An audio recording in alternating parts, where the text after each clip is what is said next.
Hello, Kyle. Overall, you did a good job with these. I hope you notice how your contrast changes with your lighting and how detail is also affected and texture. Let's just go through these one at a time and I'll kind of point out some things, some little minor adjustments you can make. This first image, you did a really good job with the depth of field. And I'll look at your camera settings. Everything looks pretty good with these. Uh, but one thing I would be careful with is your shadow area. Just try to keep a little bit more details in those. This is going to be the most prominent part of the picture because it's the brightest part. But if I go over and take my shadow slider and move it to the right, you'll notice how I can start bringing out a little bit more detail in these greens. Now another thing I could do, you can have these little clippings you can turn off and on. This shows you where there's details lost and the shadows or highlights.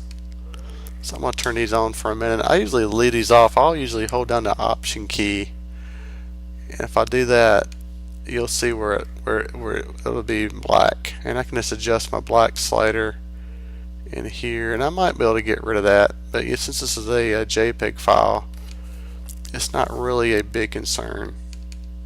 I wouldn't worry about it too much. But if you had the raw file in there, you could bring out that little area either with a slider or with an adjustment brush. So I took an adjustment brush in here. I might be able to just work on that area and adjust exposure on that. But this is a problem with a JPEG file. If you tried out the raw file, you should be able to fix that right there. The biggest thing is looking out for the main part of the picture. There's details and the highlights and shadow with that. This little area right here, is not going to be a really concern. Let's go to the next image.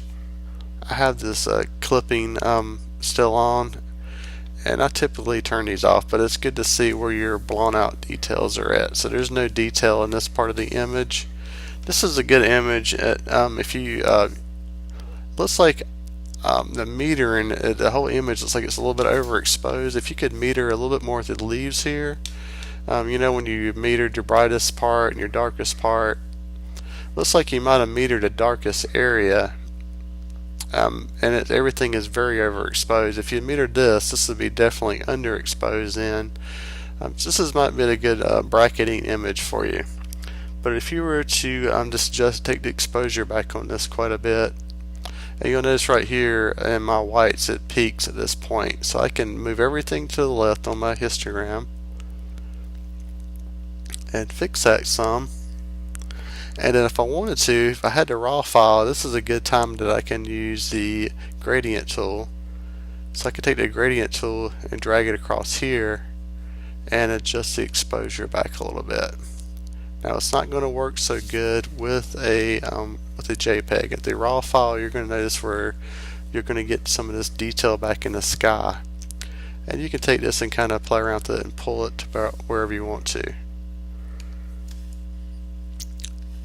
This image looks really good, and I'm really drawn to this part of the picture. This is interesting. This is got a really good exposure if you look at your histogram with that. And this one, I really don't see anything you could adjust. You could always maybe just add a little bit more blacks in there. So if I hold down my Option key and look at that, usually what I want to do is be able to see a faint outline around the image. So I might bring this a little bit over to the left, maybe about right in there. But otherwise, I think you did a really good job with this picture. Now this is another image. Since it's the light is such prominent in the picture, it really becomes a main subject. I'd like to see a little bit more detail on that. So this is a good time to also play around with that slider, the shadow slider. And if I move this shadow slider to the right again, it starts to bring out that light again. Looking at my histogram, there are some areas that do not have detail in it. This is solid black, and it's there's no light hitting it, so it's going to be darker, and I think it works out okay in this instance. You could probably use a little bit more contrast. It's a little bit flat, so you could maybe adjust that just a little bit. Otherwise though, it works. if you look at a histogram in this image, we got a little bit in here which we could adjust a little bit. Got rid of some of that, but not all of it. You know, again, this is it's nothing wrong with something being solid black or solid white in a picture, but in the most part, I would like to see try to keep a little bit of detail in the shadows, which you do have in this image. Like this image, you converted black and white. It turned out like it brings out a lot of the texture in the wood with this. I'm seeing how this looks. Bring it over a little bit. Yeah, you see where I really can't do anything about that little area, but the main part of the picture is right in here and looks good. There's nothing wrong with a little bit. What's interesting when you have a shadow, what you want to be able to do is see almost a gradation from highlight to shadow, which you have in this image. There's nothing wrong with something being really bright or really dark, but it's nice to have this kind of gradation from the two. This image is the one you took with artificial light, and the white balance is off on this one some. He looks a little bit too orange. You can add blue to it,